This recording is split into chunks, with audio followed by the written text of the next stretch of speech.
Topic है concept of gene. Class BSc part first and paper first unit second का topic है concept of gene. Gene क्या है इसके बारे में आज पढ़ेंगे।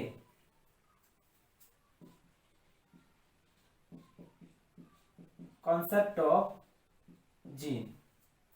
जॉनसन ने सर्वप्रथम जीन शब्द को प्रस्तुत किया।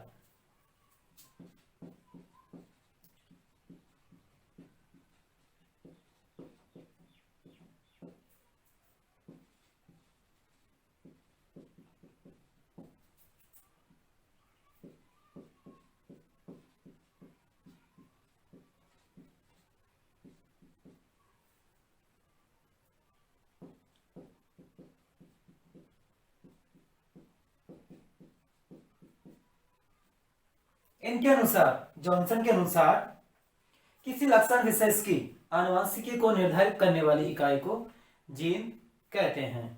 जीन्स एक पीढ़ी से दूसरी पीढ़ी में आनुवंशिक सूचनाओं को संप्रेषित करने का कार्य करते हैं या एक कोशिका से दूसरी कोशिकाओं में आनुवंशिक सूचनाओं को ट्रांसफर करते हैं। ये जीन्स क्रोमोसोम के ऊपर पाए जाते हैं, जो क्रोमोसोम्स न्यूक्लियस के अंदर पाए जाते हैं। इनके अनुसार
जॉनसन के अनुसार किसी लक्षण विशेष की आनुवंशिकी inheritance of any specific characters को निर्धारित करने वाली इकाई को जीन कहते हैं। डेफिनेशन।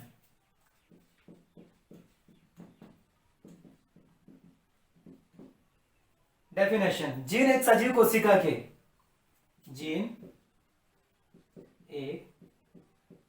कोशिका के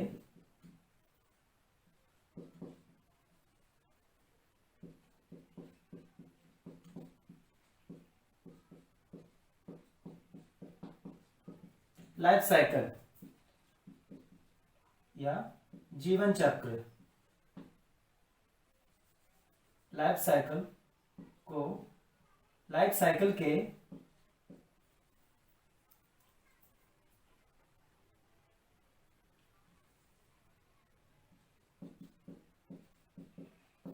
प्रत्येक क्रिया को नियंत्रित एवं निर्देशित करने वाली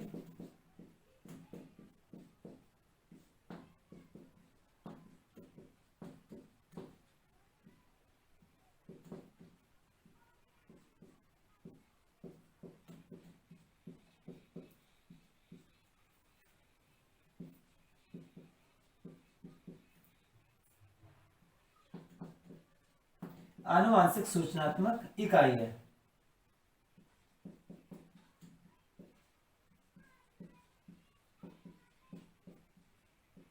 अर्थात कोशिका विभाजन के समय एक कोशिका से दूसरी कोशिका में या एक पीढ़ी से दूसरी पीढ़ी में जेनेटिक इंफॉर्मेशन संप्रेषित करती है। अर्थात सेल डिवीजन के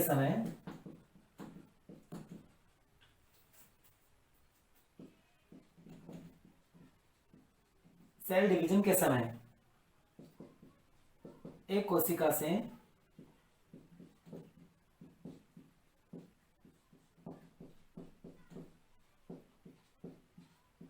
दूसरी कोशिका में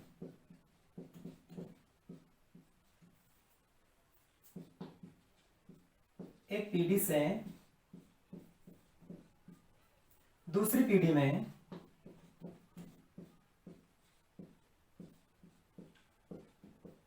जेनेटिक इंफॉर्मेशन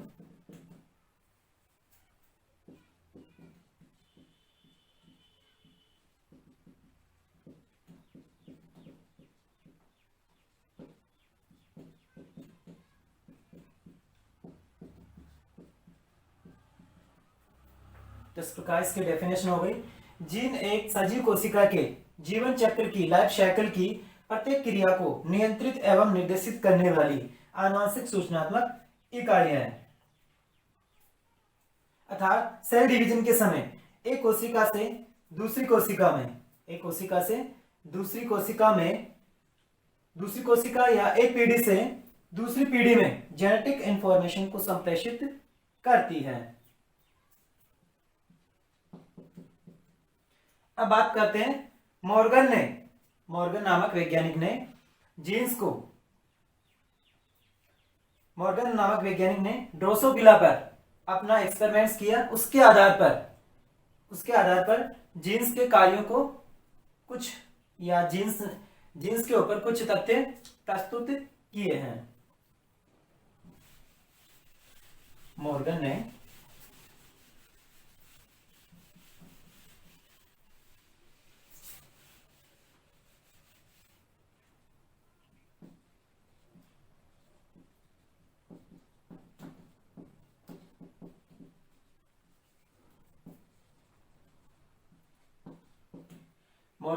ड्रोसोफिला पर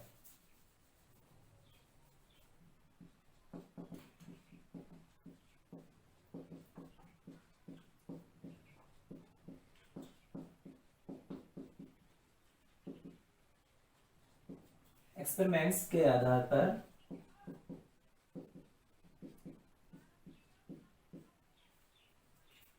कुछ तथ्य प्रस्तुत किए हैं। जैसे किसी सजीव के लक्षणों को फैक्टर्स के द्वारा प्रदर्शित किया जाता है। इनके अनुसार किसी सजीव के लक्षणों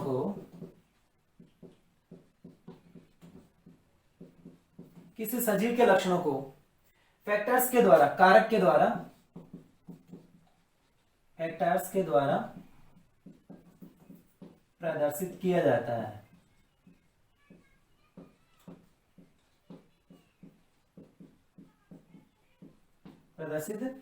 जाता है। ये कारक सजीवों की कोशिकाओं में पेयर के रूप में उपस्थित होते हैं। ये फैक्टर्स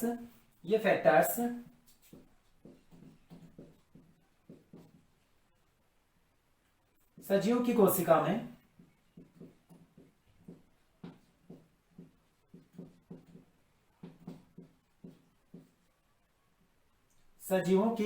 में पेयर के रूप में उपस्थित होते हैं या प्रेजेंट होते हैं,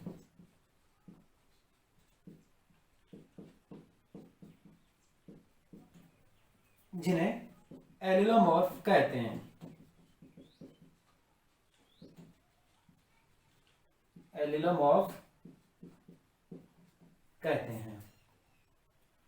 नेक्स्ट है जीन की संरचना के बारे में पढ़ेंगे। जीन्स की स्ट्रक्चर ऑफ जीन्स।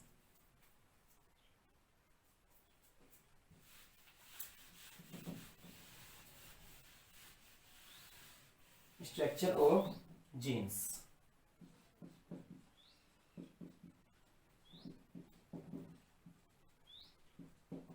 जीन्स की संरचना में सिमोर बेंजर ने आधुनिक अवधारणा के आधार पर जीन्स को निम्न पदों में परिभाषित किया। सिमोर बेंजर ने जीन को मॉडर्न कॉन्सेप्ट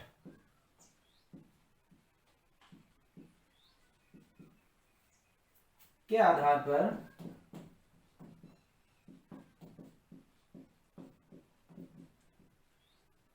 निम्न पदों में परिभाषित किया।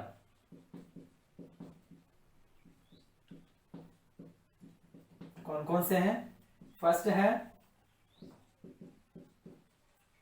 सिस्ट्रॉन, सेकंड है रेकॉन, थर्ड है म्यूटॉन, फोर्थ है रेप्लिकॉन,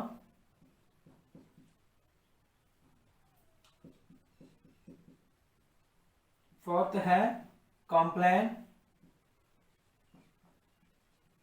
फिफ्थ है ओपेरॉन, फिफ्थ है ओपेरॉन।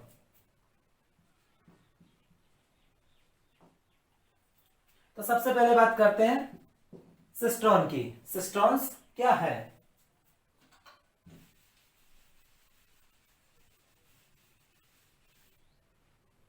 सिस्ट्रॉन डीएनए की वह इकाई जो सिस ट्रांस प्रक्रिया को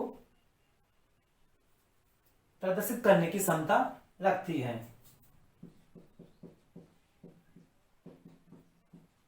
डीएनए की वह इकाई यूनिट जो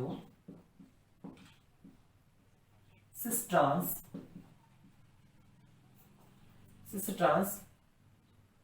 प्रक्रिया को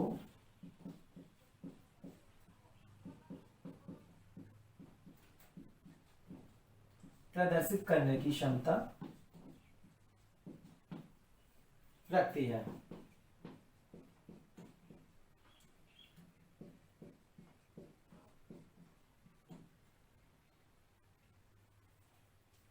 अनेक सिस्ट्रॉन्स मिलकर जीन्स का निर्माण करते हैं।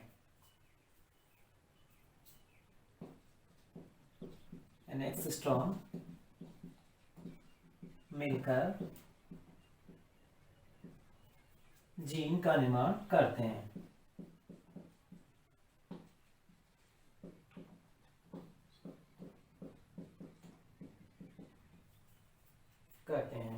जैसे इकोलाई में ट्रिप्टोफैन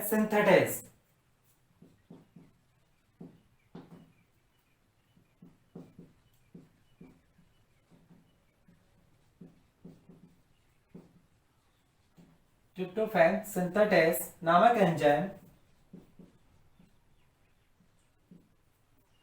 एंजाइम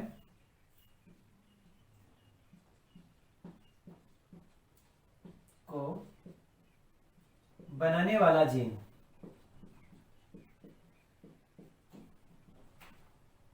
दो सिस्टोन से मिलकर बना होता है।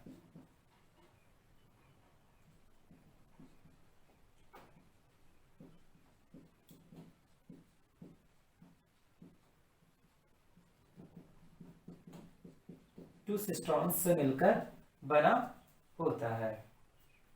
सिस्टोन को कार्यशैली के अनुरूप कॉम्प्लान भी कहते हैं। सिस्टोन को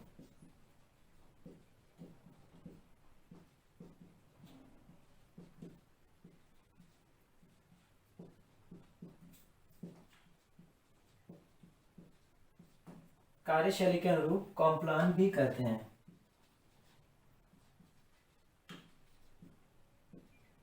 कॉम्प्लान भी कहते हैं जो अनुपूरकता की इकाई है, जो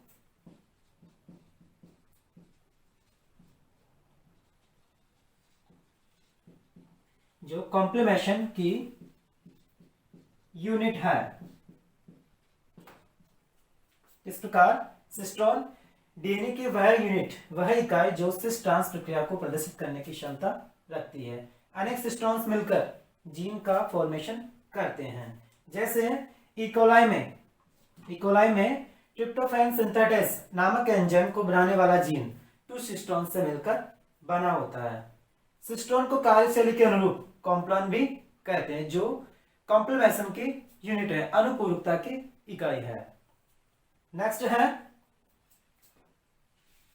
रेकॉन।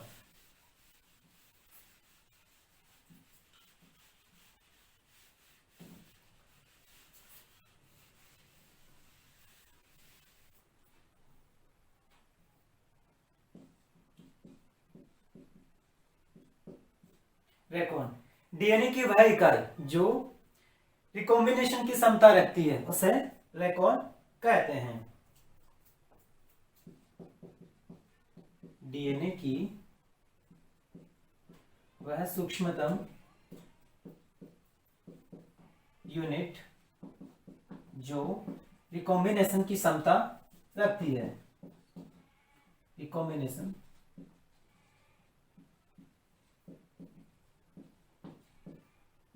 क्षमता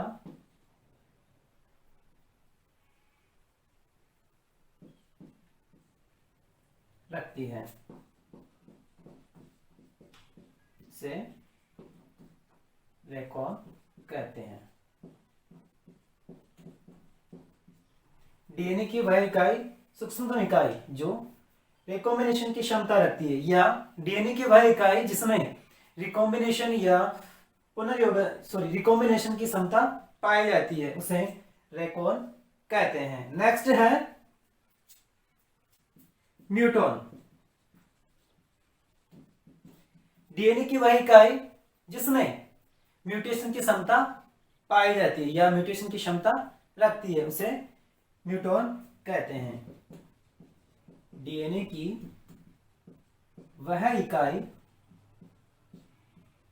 जो म्यूटेशन की क्षमता रखती है उसे म्यूटॉन कहते हैं। उसे म्यूटॉन कहते हैं। नेक्स्ट है रेप्लिकॉन। डीएनए की वह इकाई जिसमें रेप्लिकेशन की क्षमता पाई जाती है उसे रेप्लिकॉन कहते हैं। डीएनए की वह इकाई जिसमें रेप्लिकेशन की क्षमता पाई जाती है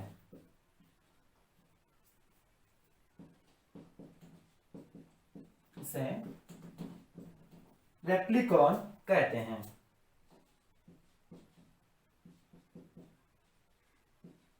इसे रेप्लिकॉन कहते हैं।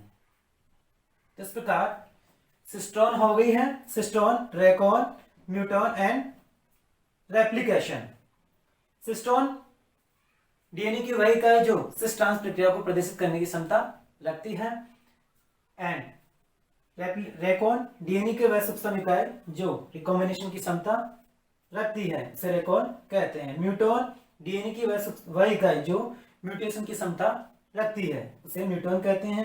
रेप्लिकॉन डीएनए की वह इकाई जिसमें रेप्लिकेशन की क्षमता पाई जाती है उसे रेप्लिकॉन कहते हैं। नेक्स्ट है कॉम्प्लान।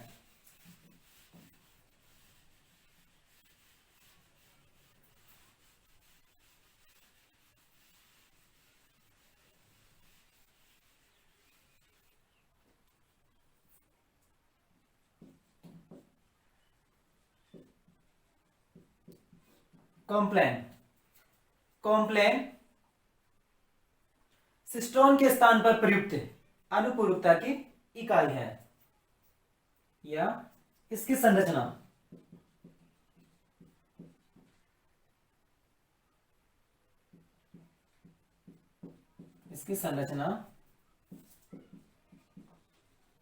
सिस्टोन के स्थान पर प्रयुक्त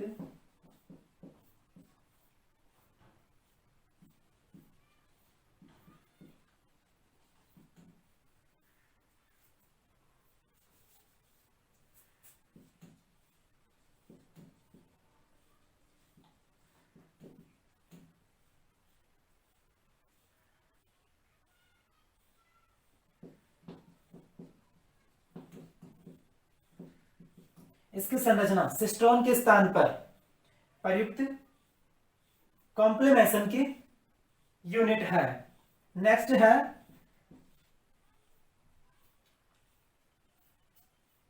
ओपेरॉन। ओपेरॉन यह एक स्ट्रक्चरल फिजियोलॉजिकल यूनिट है। यह एक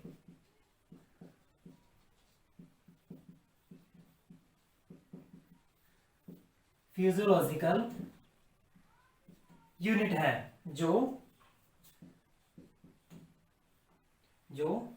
स्ट्रक्चरल यूनिट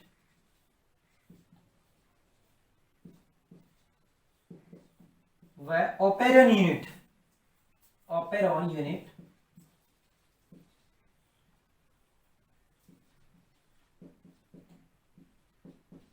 दोनों के द्वारा परिलक्षित होती है।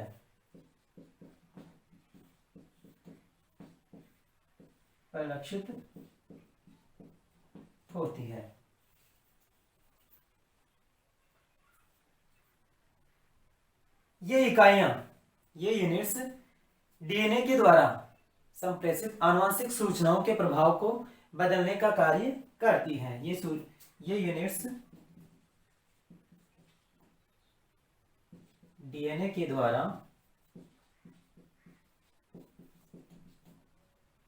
जेनेटिक इंफॉर्मेशन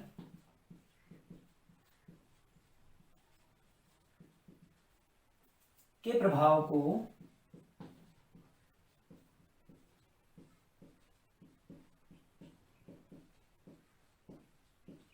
बदलने का काम करती है। इस प्रकार ओपेरॉन है, यह एक फिजियोलॉजिकल यूनिट है जो स्ट्रक्चरल यूनिट व ओपेरॉन यूनिट के द्वारा जिसे स्ट्रक्चरल यूनिट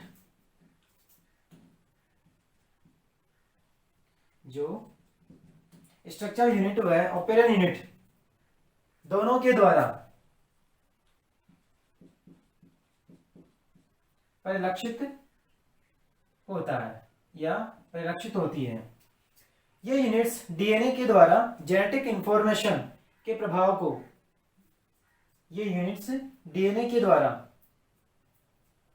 जेनेटिक इंफॉर्मेशन आनुवंशिक सूचनाओं के प्रभाव को बदलने का कार्य या